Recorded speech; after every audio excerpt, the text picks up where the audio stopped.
diálogos lunáticos, como sempre.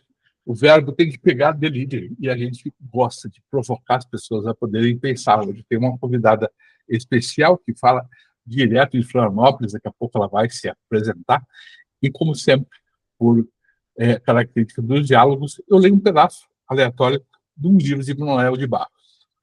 E vamos ver o que é que ele separa para a gente hoje.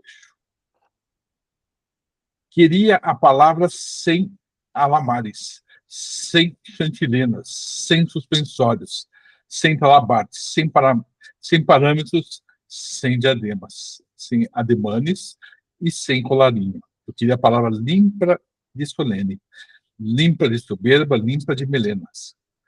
Eu queria ficar mais porcaria nas palavras. Eu queria colher nenhum pendão com elas. Queria ser apenas relativo das águas. Queria ser admirado pelos pássaros. Eu queria sempre a palavra no áspero dela.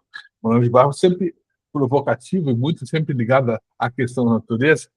Rosane, muito bem-vinda à nossa gravação dos Diálogos Lunáticos. Antigamente fazia estúdio, agora eu faço só direto de casa mesmo. Prazer ter você aqui. Você se apresente, fique à vontade. Prazer, Tônio, pelo convite de estar aqui com vocês.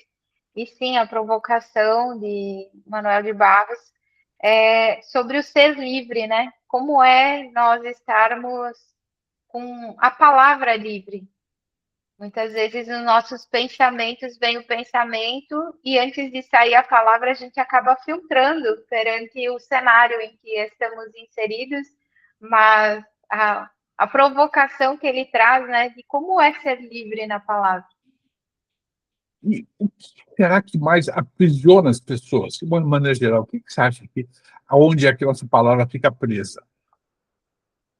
Na minha percepção, é adequado ou não é adequado? Cabe ou não cabe?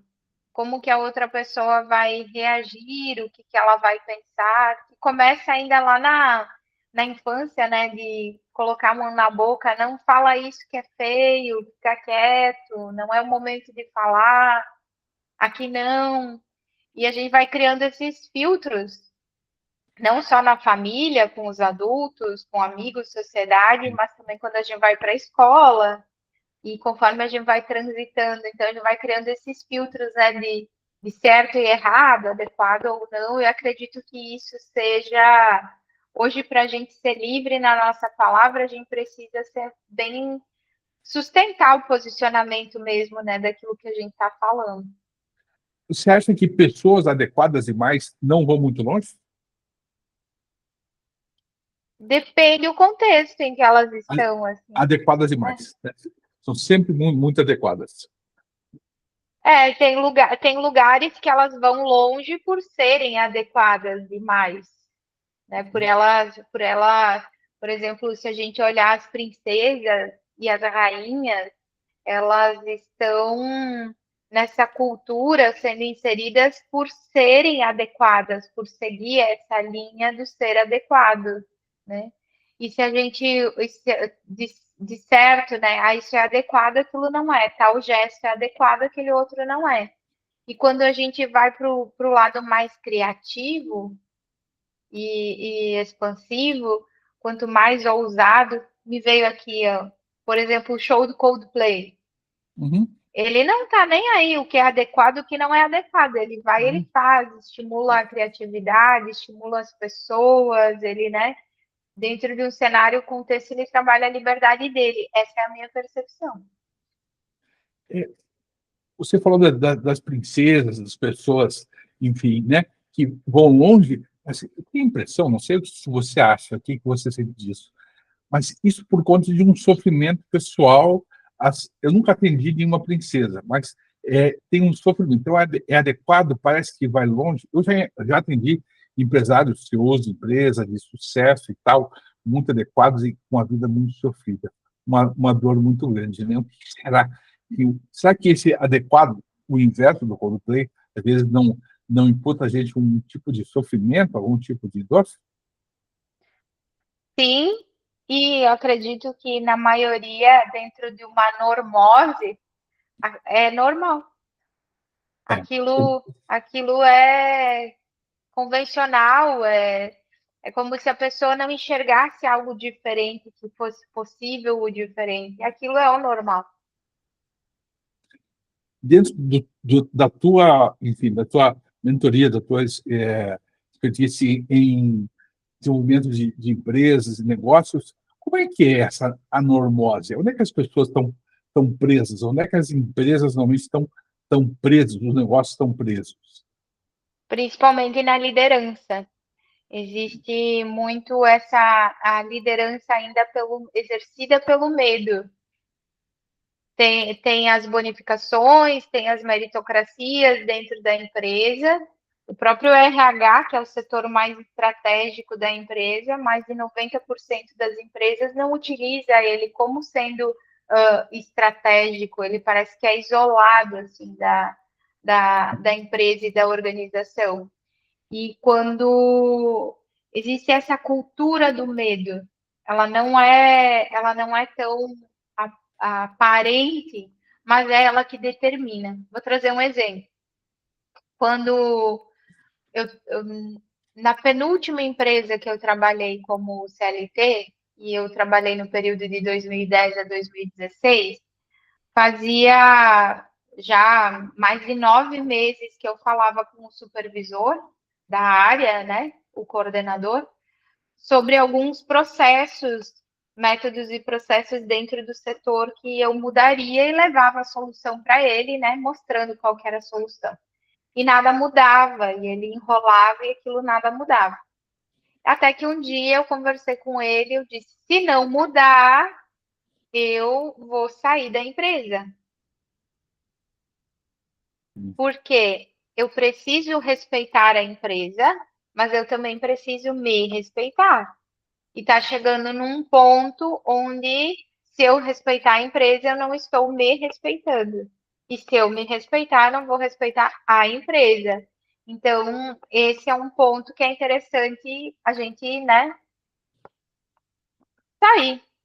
E aí, ele trouxe assim para mim: Rosane, você sabia que o RH da empresa fez uma pesquisa onde aí ele falou lá o número de pessoas que saíram da empresa num período de 5 anos, quiseram voltar para a empresa, a trabalhar para a empresa. Mas a nossa empresa tem política de não contratar quem saiu. Uhum. Eu ouvi e fiquei quieta. Isso é dentro de uma mensagem, colocar medo sem querer colocar medo, mas já colocando.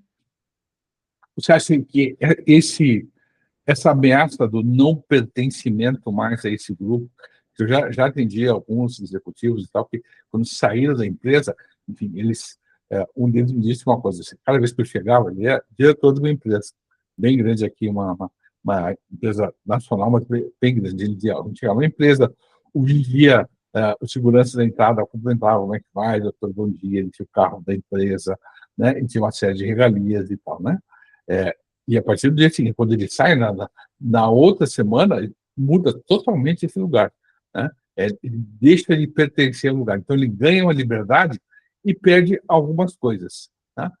Por que será que esse pertencimento, que não é mais nem a questão financeira, né? Não é nem mais a questão de ética, mas eu pertenço a esse lugar, eu uso esse crachá desse lugar, é importante para as pessoas?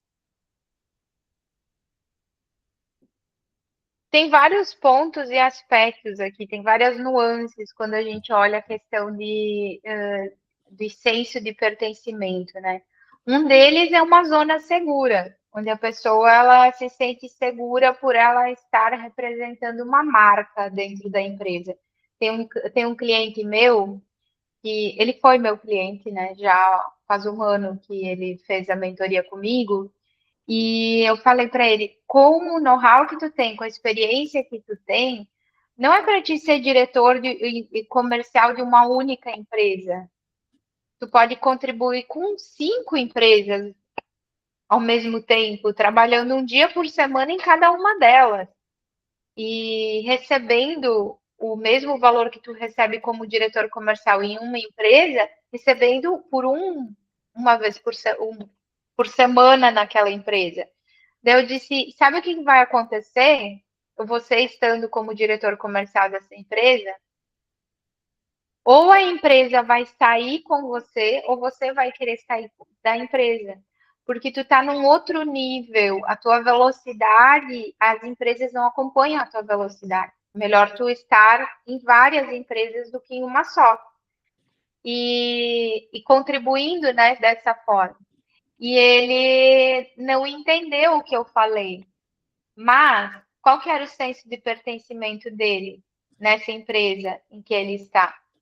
O diretor executivo da empresa, ele tem uma afinidade paterna com ele, pela falta de pai na infância, as histórias de pai na infância. Uhum. Então, às vezes, aquele senso de pertencimento que a gente olha para um crachá ou vestir a camisa da empresa, na verdade não é com relação à empresa, tem a ver com uma relação interna, né? De o que aquilo me nutre. Às vezes as pessoas elas falam que é a questão financeira, mas não é a questão financeira. Já várias pesquisas mostram que a questão financeira ela fica bem para o segundo ou terceiro plano, né? Até tem outras ofertas e tal. Então, você diria assim, uma pessoa que teve uma família de relação parental, pai e mãe, que foi suficientemente boa, que foi amada, que foi, enfim, teve uma relação, e são raras pessoas, né? São raras pessoas, mas tiveram uma relação assim, tende a ter mais liberdade de escolhas na vida posterior? Elas foram as pessoas que foram incentivadas desde a infância a serem livres e lidar com essa liberdade, incentivadas com essa liberdade, sim. Elas são mais ousadas. Se a gente observar os empreendedores, empresas que têm mais de 80 anos, a gente olhar a história de empreendedores, isso eu falo no perfil Serra Gaúcha, né, que é a minha terra natal. Se a gente olhar o perfil desses empreendedores, desses empresários com empresas de mais de 80 anos, eles tinham essa liberdade por quê? Não porque o pai e a mãe ficavam ali juntos, mas a família era muito grande, existia dificuldade e eles tinham a liberdade na criatividade de sair daquele desconforto, deles quererem algo diferente. Então, eu lembro da história de um empresário que o pai dele, quando ele era criança, fazia ele limpar as pipas de vinho, tirar a borra, e aquele gás sufocava ele. E ali ele falou que ele nunca mais ia fazer aquilo, que ele ia ter uma empresa assim, assim, assim, para ele contratar pessoas para fazer aquilo. Então, hoje, a gente olha os empreendedores de hoje, eles têm um desafio maior de sustentar uma empresa. Você fala da questão gaúcha, me surgiu algumas coisas. Uma das perguntas que eu fiz para um outro gaúcho também, que é o Augusto Lix, que foi guitarrista da banda dos Meninos do Havaí, um amigo meu pessoal também, que já fez entrevista aqui para os diálogos. Existe um pertencimento, agora entendo uma coisa um pouco mais pessoal, há um pertencimento em ser gaúcho, ou ter uma forma gaúcha de ser? Eu acredito que é pela cultura, pela cultura, pelo tradicionalismo. Eu moro na Serra Gaúcha. Quando a gente vai para o lado da fronteira, a gente vê uma outra cultura. Quando a gente vai para a região metropolitana, é outra, né? Mas existe em todo o Rio Grande do Sul e até onde existem gaúchos que têm CTG, tem essa cultura de a melhor prenda, o melhor peão, e desde criança aprende sobre a história do Rio Grande do Sul, o declamar, aqueles rituais de é assim que tu faz chimarrão, é assim que tu serve. Então, eu acredito que, independente de ser gaúcho ou não, qualquer cultura que ela tenha esses ritos, inclusive nas empresas, as empresas que têm os ritos, os rituais dela, eu acredito que esses rituais, eles trabalham essa questão do pertencimento. de valor, de força, de pertencimento. E como é que é o seu pertencimento como gaúcha? Ele é de raiz, de dizer eu sou gaúcha, eu gosto de dizer eu sou gaúcha. Aqui em Florianópolis mesmo, eu me apresento. Eu moro em Florianópolis, sou do Rio Grande Uhum. do Sul, da Serra Gaúcha, e tem muito isso de valorizar a beleza que é, né, a cidade. Mas não só a cidade natal, por exemplo, quando eu falo de Florianópolis também, eu valorizo, são 43 praias que tem aqui. Então eu acredito que, por mim, o que passa é o que me brilha o olho. Ah, isso me brilhou o olho? Então eu vou falar. Ah, eu conheci o Tônio ele trabalha, ele fala, vai ter a festa do Rubem Alves, tarará, tarará. É porque isso me brilha o olho, então eu vou e eu falo disso. Esse é o meu livre. Quais são as coisas que te brilham nos olhos? Eu penso um pouco assim também.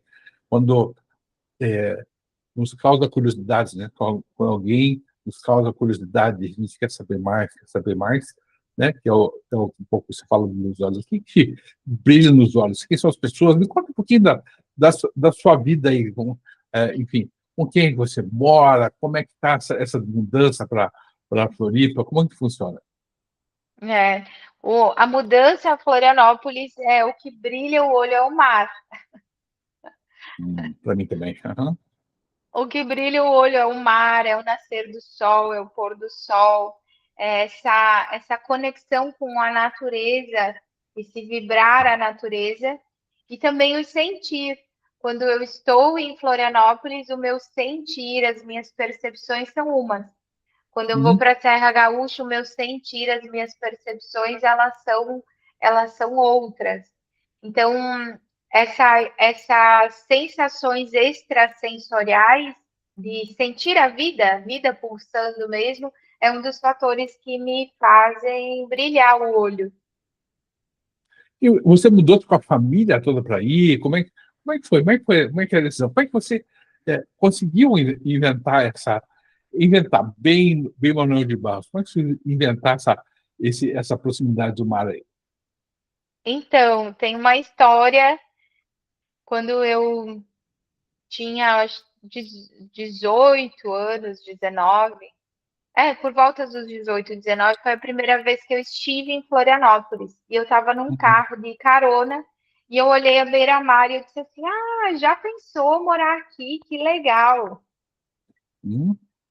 Então, às vezes, a gente acha que esse pensamento e essa fala do já pensou, ela nunca vai acontecer dentro de um tempo, né? Dentro do tempo cronológico, mas esse pensamento foi uma semente que foi plantada em algum lugar. E desde 2009, eu estudo muito terapias integrativas, terapias holísticas, né? E a minha sensibilidade muito de canalização, mediúnica, de clareaudiência, clarividência, enfim, todas as clares, né? Uhum. E, e Ou aí eu seja, vou todas as claves. Achei bem legal. todas as clares reunidas aqui. E eu passei por muitos desafios, porque não foram estudos que eu vou. Ah, isso está Uhum. acontecendo diferente comigo, eu vou ler num livro, vou ir no centro espírita, ou eu vou procurar algum lugar. Não. Foram experiências que elas foram acontecendo comigo e de eu mesma ir descobrindo, ir sentindo, ir percebendo, ir apresentando. Então, essa minha sensibilidade de campo, de percepção de campo e de lugar, já fazia uns 2 anos que eu sentia que era para eu sair da minha terra natal, que era para eu sair de Bento Gonçalves e morar em outro lugar. E quando eu peguei uma pedra marinha na mão, de água marinha, uma pedra de água marinha, eu olhei assim para ela e eu comecei a escutar o mar, comecei a escutar essa conexão com o mar, né? E eu comecei a vir para Florianópolis uma vez por mês a trabalho ou a convites. Fechou teu. Agora voltou teu vídeo. Ah. a trabalhos e a convites, né? E sempre que eu vinha, eu já vinha um dia antes preparada para estar em conexão com o mar, assistir nascer do sol ou pôr do sol junto com a atividade. E aí eu pensei assim, bom, se eu venho para cá uma vez por mês, eu posso fazer o inverso, Uhum. morar aqui e ir uma vez por mês para Bento Gonçalves visitar a família, né? Então foi assim que foi uma construção, na verdade, né, para eu estar aqui hoje, morando. Duas questões me surgiram quando você fala isso. O que diz a sua Clare agora para você? Né? Essa é uma pergunta. E uma outra, normalmente as pessoas que são amigas das Clares têm que conviver com uma certa solidão, um certo distanciamento. Não é todo mundo que as Clares gostam de conviver, dar conta, ou algumas pessoas não suportam as pessoas que têm muitas Clares também. Né? Eu acho que é o seu caso e o meu caso também. Né? Como é que é isso para você? Por um período foi desafiador, principalmente quando a minha sensibilidade ela aflorou mais para poder identificar quando a informação era minha, quando a informação não era minha, quando vinha através Uhum. de mim ou não, né?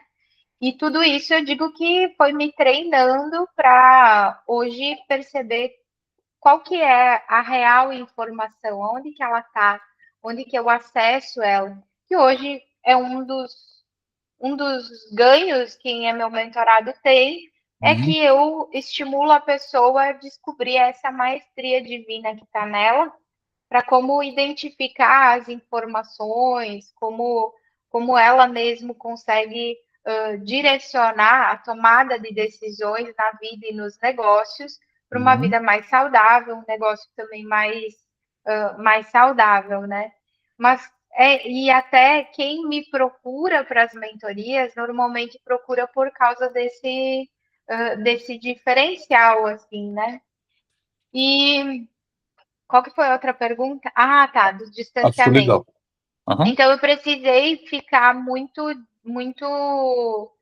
isolada mesmo, assim, foi um período de isolamento mesmo para poder eu saber quem era a Rosane, quem é a Rosane, o que que ela quer, né? E também, Tônio, eu consagro medicinas da ayahuasca. Teve uma Uhum. época, uns 2 anos, que eu consagrei em torno de umas 60 vezes, assim, bem intenso. Sempre que eu senti o chamado, eu ia lá e aí eu fui conhecendo uma outra forma também, outras leituras, outras Uhum. percepções, até perceber que a própria medicina ela está conosco no dia a dia e que a nossa vida é a nossa própria medicina, Uhum. que a nossa vida é a nossa própria constelação que a gente faz no dia a dia, né? Mas é isso, hoje eu me sinto muito melhor e muito mais fortalecida. Hoje eu já sei transitar pelos ambientes, sabendo o que é do outro, o que é meu, já sei dizer isso não é comigo, volta lá para a origem, isso é da pessoa, não quero nem saber, né? Já sei dar limites, que antes eu não sabia. Então, você não tem mais momentos de solidão. Hoje não. Uhum. Mas quando eu era criança, que eu tinha essa sensibilidade e não sabia que tinha ela, eu fiz amizade com alguns seres. E depois, conforme eu fui amadurecendo, eu percebi que eles não eram benéficos para mim. Uhum. Então Aqui também não, tem isso, aqui não era um benefício para você, tá? que não eram benéficos, exatamente. Porque a criança, ela tem muitos portais, né? Então, dentro de uma realidade familiar, num certo isolamento, numa certa solidão, eu fiz amizade. Uhum. Mas essa amizade, em determinado momento da vida, ela já não era mais benéfica, Uhum. ela já estava sendo prejudicial. E aí é muita meditação, muitos acessos que tu precisa ter mesmo e concentração para poder identificar isso. E também fazer essas enfim, dizendo assim, que bom que a gente foi amigos por um período, agora já finalizou. Você tem amigos ou amigas do plano carnal, mesmo aqui, que você consegue ter trocas interessantes nesse sentido? Então, quem são as pessoas, seus, seus bons amigos, onde você tem troca? Eu estou com o seguinte problema, porque você vai falando, vão aparecendo 25 mil perguntas ao mesmo tempo, né? Ah, E como a gente tem uma hora só para fazer isso, eu estou me limitando aqui a algumas perguntas, mas, né, como é que você permite essas relações de amizade em volta de você? elas têm limites, assim, né? Tem, como é que eu vou te dizer? Tem pessoas que te convidam para ir na tua casa. Tem pessoas que tu convive num restaurante, num café. Tem outras pessoas que tu convive na vida social, saindo. Tem pessoas que tu viaja juntos. Tem pessoas que tu mora junto. Então, é conforme afinidades. Estão mais próximas ou mais Mas afastadas, né? Tem você tem pessoas pessoas que tu bem próximas, que você consegue trocar num nível. tem, por exemplo, tem amigas que eu digo, não, isso eu só falo contigo. Uhum, Porque esse eu só falo contigo é com aquela pessoa mesmo. Se eu falar com outra, ela não vai entender, né? uhum, Então, tem, uh, por exemplo, quem leu o Manuel de Barros vai conversar com você. Quem leu o Rubem Alves vai conversar com você. Quem nunca leu o Rubem Alves, tu vai falar, a pessoa, será que eu entendo? Será que eu não entendo? Conforme tu vai explicando, ela vai entendendo.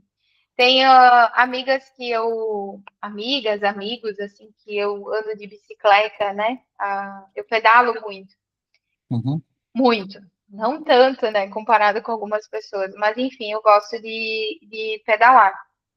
E aí tem pessoas no pedal que tu consegue falar sobre espiritualidade, tem outras que tu fala só sobre negócios, tem outras que, enfim, conforme a pessoa vai conversando, tu vai transitando.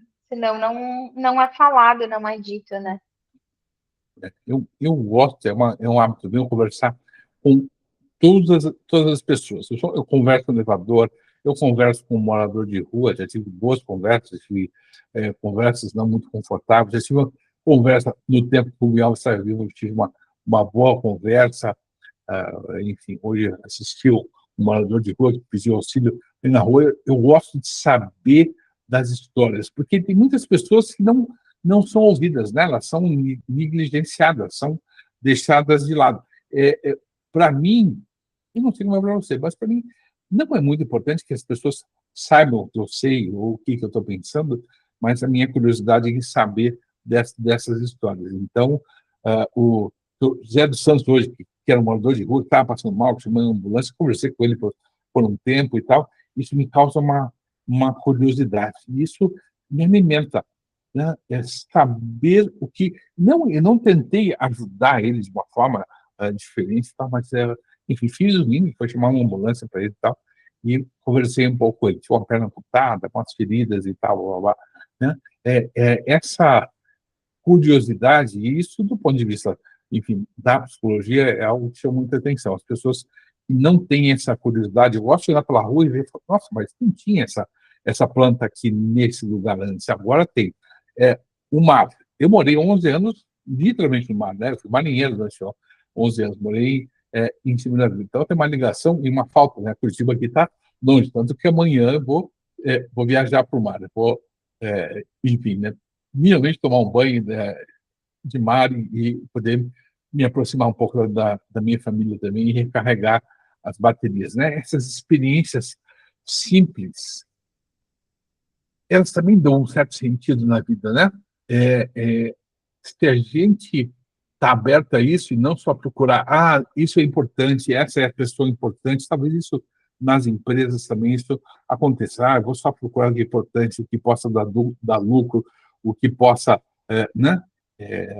E buscar sentido em todas as coisas, em vez de tatear, experimentar, tatear novas coisas e novas relações. Eu acho muito muito provocativo se distrair nessas relações e aprender com outras pessoas, com outras formas. Tem cada história de morador de rua que envolve umas boas, outras bem esquisitas mesmo e tal, né? Como é que você vê isso? Depois eu queria que você falasse um tanto do teu roteiro aí de dos eventos que você vai fazer aí pelo Brasil. Sabe, Tony, o que você falando me fez lembrar de um filme, que eu não lembro o nome, mas era um morador de rua, que ele tinha uma história bem, bem linda, e uma mulher que estava com câncer, ela se aproximou dele. Vão vindo cenas do filme, mas eu não me lembro o Uhum. nome dele. Quando eu lembrar, assim, o nome eu te mando no Uhum. WhatsApp, né? Sobre cada pessoa, ela tem a sua história, né? Ela tem a sua história, ela tem as suas escolhas, ela tem Uhum. as suas decisões. E me fez lembrar um dia em Bento, quando eu atendia mais terapêutico na clínica, e eu estacionei o carro e tinha uma mulher varrendo as folhas de manhã, assim, com o nascer do sol. E eu olhei para ela, eu vi, ela estava séria, mas pelo olhar dela, eu vi o sorriso no olhar dela. Uhum. Uhum. E quando eu vi ela, né, eu estava sorrindo por causa do amanhecer e ela também sorriu. E a gente deu bom dia, ficou ali conversando, abençoado o dia, e parecia que eu já conhecia ela há um tempão. Então, às vezes, a gente reconhece através da nossa alma o outro, né? Quando tem essa sensibilidade, e a gente percebe que não é por nada que fios invisíveis eles nos conectam, né? Nas próprias medicinas de ayahuasca tem uma música que ela diz assim, em Lakesh, que é eu sou o outro você, eu sou o outro Uhum. você. Se a gente for a um outro nível, não existe um ou outro, né? Todos somos um, existe assim o todo. E, e algo também que me fez lembrar aqui em Florianópolis tem o Mercado São Jorge, que fica uns Uhum. 6 quilômetros aqui de casa, Uhum. e é um local que eu frequento, e um rapaz que ele está sempre ali, ele está sempre cumprimentando todas as pessoas, ele trabalha ali no mercado, ele cumprimenta, ele pega a cesta, ele facilita, ele está sempre sorrindo. E teve Uhum. um dia que ele foi me atender no caixa, eu olhei para ele e disse assim, aconteceu alguma coisa contigo? E ele, não. Eu disse, mas tá tão diferente. Aí ele contou, né, a situação que ele estava, ele estava trocando o carro e ele estava preocupado com a documentação e não sei o que, não sei o que. Eu disse, mas essa é uma preocupação boa, não tem por que ficar sério, porque ele estava com o semblante assim, sério. Uhum. E ele falou assim, tu reparou em mim? Então, às vezes, as pessoas, elas não percebem, mas existe esse diálogo sem existir também um diálogo. Sim, sim, sim, sim.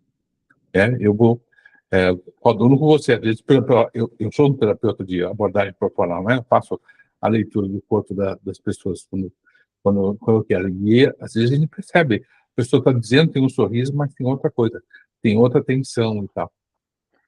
E agora uma pergunta fundamental. Quem é Rosane Possamay de Freitas? Quem é Rosane Possamay de Freitas, em essência, é uma pessoa leve, uma pessoa alegre, uma pessoa sorridente, que olha o brilho da vida. Quem é a Rosane Possamay de Freitas, gestora, mentora, às vezes ela entra no que é adequado e o que não é adequado. Qual que é a linguagem, qual que é a postura da fala, isso eu falo, não falo, esse é o momento da fala, esse não é o momento da fala. E aí vem aquela em essência que diz assim, mas eu não quero assim, eu quero de outro jeito. Então, eu digo que eu acho que é um texto da Virginia Satir, né, Tony, que fala sobre a festa das partes. Uhum, uhum.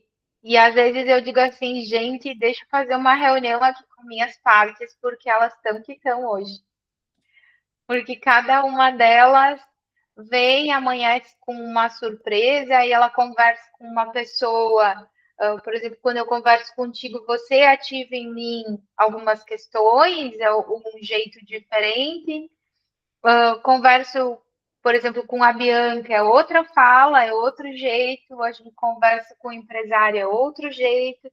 Então, a gente vai descobrindo essa festa das partes em nós, né? Você conversa com você em voz alta? Eu tenho essa mania. Eu converso comigo mesmo. Converso. Eu gosto de olhar no meu olho, Tônio, de olhar no espelho, assim, né? E conversar em voz alta mesmo, olhando no olho, na presença, sabe? Eu sempre estava no elevador, eu olhei no espelho do elevador e perguntei para ele mesmo: quem é esse senhorzinho de 63 anos de idade e, na realidade, se sente mais um moleque do que um senhor de 63 anos de idade? Aí eu caí na gargalhada, né?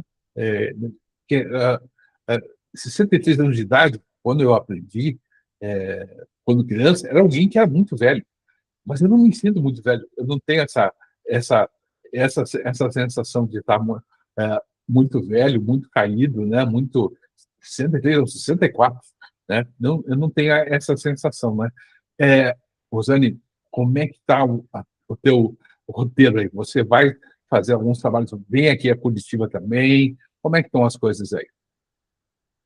Exato, tem a imersão chamada Negócios em Expansão, onde a gente olha aumento de faturamento, aumento de lucro, quais são os custos intangíveis dentro das empresas e das organizações. Acontece dia 9 de abril, agora em Florianópolis, dia 14 em Bento Gonçalves, dia 16 em Porto Alegre, dia 20 em São Paulo e dia 23 em Curitiba. Ali já fica o. Já te fiz o convite, agora reforço o convite aqui para estar conosco. É um método diferente, onde eu integro a visão sistêmica das próprias constelações, mas também a visão sistêmica dentro da própria teoria dos sistemas, né? Minha formação base é em processamento de dados, então existe essa origem, processamento e destino, né? Finalização, qual o impacto que isso gera. E ali tem o método de um mapa da lucratividade, onde num aplicativo você mesmo mensura quais são os gargalos, os custos intangíveis dentro da empresa e da organização, e já sai com 3 planos de ação práticos para aumentar o faturamento e aumentar a lucro. O que eu percebo, né? Quando a gente fala em lucro dentro das empresas e das organizações, existe ainda um tabu, por mais que o empresário ele olhe para o negócio, para esse crescimento, para esse avanço, tem alguns que ainda negam essa questão do dar lucro, por questões de crenças que se tem, né? E tabus ligados a isso. Mas o lucro ele tem 5 destinos, também eu abordo no evento, e um deles são as bonificações e um deles é o reinvestir no próprio negócio. Então, isso é sobre potencializar pessoas e prosperar negócios, que é o propósito da minha empresa. E uma última, talvez última pergunta, Rosane, o que é ser uma mulher? Para mim, ser uma mulher é um estado de graça. É um estado de graça de saber que tem o poder de gerar vida, de nutrir vida. Quando a gente olha o quão magnífico e perfeita é a criação, e esse complemento também, homem e mulher, né? A gente olha para nós, mulher, mas o quanto dentro de nós existe esse espermatozoide e esse óvulo que na dança da vida formou a mulher nas suas características. Eu percebo que é esse estado de graça. Você ensina outras mulheres esse estado de graça? É possível Não, ensinar? é possível ensinar, sim. Mas nas mentorias, algo que eu trabalho muito é essa questão da origem da vida, né? Sabe, Tônio, eu tive uma gestação que foi até o terceiro mês. Isso foi em 2014. Uhum. E ali foi algo bem forte para mim, porque ao mesmo tempo esse estado de graça de vir um ser, de sentir ele, de saber que ele está ali, o coração parou de bater, e aí vem aquela questão mental de como assim eu não consegui segurar em mim essa vida, né? Então, tu fica analisando de várias formas, assim. E eu também sou terapeuta Theta Healing. E aí, um dia, lendo o livro As Sete Dimensões, né, camadas as sete dimensões ali do Theta, nesse livro, em uma das passagens falava assim, que quando as células elas estão se multiplicando, o espírito ele chega. E tem espíritos que eles vêm com uma energia tão forte, uma intensidade tão forte, que queima essa célula Uhum. e não consegue sustentar. E aí eu disse assim, nossa, é verdade isso. Porque quando a gente está numa casa, a casa tem pessoas morando, a casa tem energia. Quando alguém sai daquela casa e a casa fica meses fechada, ela se deteriora, não tem aquela energia. Então, se a gente olha o quanto essa energia a gente tem em nós, né? Isso é algo que nas mentorias eu abordo. Quanto a tua energia vital, a pessoa diz, eu me senti sugada. Não, mas a energia vital, ela é tua, ela não termina, né? Então, quando eu falo sim nas mentorias, as minhas mentorias, empresários, a maior parte são homens, né? Tem mulheres também, mas é 60% homens e 40% mulheres. Mas sim, eu falo sobre esse estado de graça, inclusive para os homens, porque a gente pode observar o quanto homens de sucesso, a gente olha a esposa dele e a gente percebe que ele virou potência, ele é potência porque existe essa construção conjunta. E a mulher, ela tá ali do lado, né? Eu já atendi um dos executivos no show uma das maiores empresas do Brasil, dentro da Sim, que a esposa dele, conheço ela pessoalmente, sensacional. Sem dúvida, a força vem bastante dali. Tem uma, uma intensidade. Esse feminino, né, que não é expressão de gênero, né, que está presente na mulher, que estimula o homem também a olhar para esse lugar, né, é algo extremamente potente. Você teve outros filhos depois ou só teve esse filho? Não, só esse filho.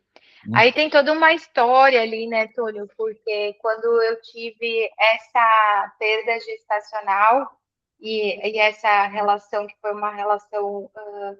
Eu digo que o Marcelo foi meu grande mestre, porque toda essa sensibilidade de cura através das mãos, essa parte terapêutica, era ele que me acordava de madrugada dizendo que não estava bem e queria que eu aplicasse nele reiki e tal.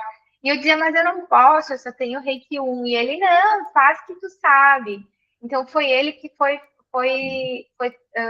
através dele que eu fui explorando isso, mas foram 2 anos de relacionamento que foram intensos. Então, essa perda do bebê, ela engatilhou com a perda do meu irmão, Sim. que quando eu tinha 13 anos, ele faleceu de acidente de carro. E aí foram engatilhando em outros lutos. Então, eu vivi um bom período de isolamento social, não só pela minha sensibilidade, né, das clares, mas também por viver um luto sem saber que eu estava em um luto. Tem esses, tem esses vários aspectos, assim. Você está falando uma coisa, enfim, daria para explorar mais uma hora, com certeza a gente não tem esse tempo. Eu conheci você e a partir de um encontro meu com o René Schubert, né, que é um grande amigo meu, uma pessoa muito legal, que me apresentou a Bianca, que me convidou para ser professora do do programa Titãs, onde ele aula e você esteve presente. Mas eu e o Renê temos uma forma característica de nos saudarmos. Eu vou fazer isso com você também. O feminino que existe em mim saúda o feminino que existe em você. Né? Essa é a saudação. Eu quero agradecer muito. Se você quiser deixar alguma mensagem final, daria para a gente conversar mais um longo tempo. Você me deixou muito curioso mesmo. Né? Mas se quiser deixar uma mensagem final, sinta-se à vontade. A mensagem que me vem é: vida é movimento, que a gente saiba ouvir, né, o que a nossa vida ela traz, o que a nossa vida ela pulsa, o que ela quer dizer. Que a gente fique também nessa atitude para aprender, a gente se ouvir e direcionar sempre no melhor caminho, que a vida ela é gigante. Ele é gigante, né, Rosane? E é interessante a gente se preocupar de dar um sentido total a ela, né? Deixar essa possibilidade das coisas que faltam. Enquanto a gente está vivo, existe uma falta, algo falta, né? A morte só que é completa, eu diria bem, Beth Hellinger, né? A morte que é completa. Antes disso, algumas coisas faltam. Bom, eu vou encerrar a gravação, quero agradecer tremendamente enfim, a sua participação aqui. Espero que você aguarde um pouquinho, vou conversar com você em offline aqui, mas vou encerrar a gravação por enquanto. Muito obrigado, viu? Obrigada eu e a todos que estão aqui.